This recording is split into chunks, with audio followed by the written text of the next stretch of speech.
লইট্টা মাছ শুধু স্বাদেই নয়, পুষ্টিগুণেও ভরপুর। এতে রয়েছে শরীরের জন্য উপকারী প্রোটিন, যা শক্তি যোগাতে সাহায্য করে। মাছের পুষ্টি শরীরকে সুস্থ ও কর্মক্ষম রাখতে গুরুত্বপূর্ণ ভূমিকা রাখে। তাই স্বাদ আর পুষ্টি দুই দিক থেকেই লইট্টা মাছ হতে পারে দারুণ একটি খাবার। হ্যালো ভিউয়ার্স, আসসালামু আলাইকুম। সবাই কেমন আছেন? আজ নিয়ে এলাম লইট্টা মাছের রেসিপি নিয়ে। আশা করি সম্পূর্ণ ভিডিওটি দেখে উপকৃত হবেন। তো এই তো আমি ফ্রিজ থেকে লইট্টা মাছটা বের করেছি। অনেকখানি লইট্টা মাছ ছিল, তো আমি এটাকে বরফ ছাড়ানোর চেষ্টা করতেছি। বেশ খানিকটা পানি দিয়ে ভিজিয়ে রেখেছিলাম, তো তাড়াহুড়োর কারণে আমি এটাকে হাত দিয়ে ছাড়াচ্ছিলাম আর কি, তাড়াতাড়ি যেন ছুটে যায়। তো যাই হোক, এই তো পানিটা বরফটা ছাড়াই গেছে। তো আমার ঘরে তো সেরকম খাওয়ার কেউ নাই, তো আমার নিজের জন্য আমি একটু রান্না করব, তো সেটাই আপনাদের সাথে শেয়ার করতেছি। আমি 2 ভাগ করে নিয়েছি, 1 ভাগ ফ্রিজে রেখে দিব আর আরেক ভাগটা আজকে রান্না করব।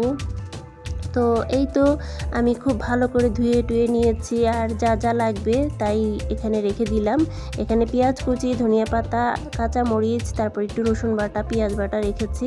এই তো কড়াইতে তেল ঢেলে দিয়েছি। এই মাছ রান্না করতে গেলে অবশ্যই একটু তেলের প্রয়োজন, কারণ তেলের উপরেই বেশিরভাগ রান্নাটা হবে, আর তেল যত দেওয়া হবে ততই কিন্তু মাছটা খেতে স্বাদ লাগবে।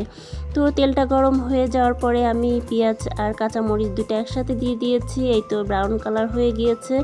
তারপর আমি এক এক করে অন্যান্য মশলা সব দিয়ে দিব। এখানে আমি একটু রসুন বাটা, পেঁয়াজ বাটা দিয়েছি। তো এরপরে আমি একটু ভালো করে কষিয়ে নিচ্ছি, কারণ গন্ধটা যেন না থাকে, মশলার যেটা এক্সট্রা গন্ধ থাকে সেটা যেন চলে যায়। তো তার জন্য আমি একটু ভালো করে ভাজা দিয়ে নিয়েছি তেলের উপরেই। তারপরে লবণ দিয়েছি স্বাদ অনুযায়ী, মরিচের গুঁড়ো 1 চামচ, হলুদের গুঁড়ো 1/2 চামচ একটু দিয়েছি। দিয়ে এবার গিয়ে আমি একটু কষিয়ে নিব। আর এই মাছের ঝাল আর তেল যতটা দিতে পারেন আর কি, খুবই মজার। তো এরপরে আমি একটু ভালো করে কষিয়ে নিচ্ছি, নাড়াচাড়া দিয়ে ভালো করে একটু কষিয়ে নিচ্ছি। তেল ওঠা পর্যন্ত আমি একটু অপেক্ষা করব। তো একটু ভালো করেই ভাজবো। তারপরে এই যে একটু হালকা পানি দিয়েছি, পানি দিয়ে একটু মশলাটাকে কষায় নিব। বেশি করে মশলাটা কষায় নিতে হবে, যত বেশি মশলাটা কষানো হবে মশলার ঘ্রাণে মাছটা কিন্তু খেতে অনেকটাই বেশি খেতে ভালো লাগবে। তো এই তো আমি তারপরে মশলাটা যখন কষানো হয়ে গিয়েছে, তেলটা উপরে উঠে গেছে, তখন আমি মাছটা দিয়ে দিয়েছি। মাছটা দেওয়ার সাথে সাথে কিন্তু ভালো করে কষায় নিতে হবে, আর যতটা সম্ভব খুন্তি দিয়ে এটাকে মশলা মিশিয়ে নিতে হবে, কারণ এটা তো হচ্ছে কি অনেক নরম মাছ। দ্বিতীয়বারে কিন্তু এটা নাড়াচাড়া দেওয়া যাবে না, নাড়াচাড়া দিলেই কিন্তু এটা ভেঙে যাবে। তো এই জন্য আমি শুরুতেই কিন্তু নাড়াচাড়া দিয়ে এটাকে ভালো করে মশলার সাথে মিশিয়ে নিয়েছি। তারপরে এই যে দেখুন সুন্দর আমার মাছটা হয়ে আসছে।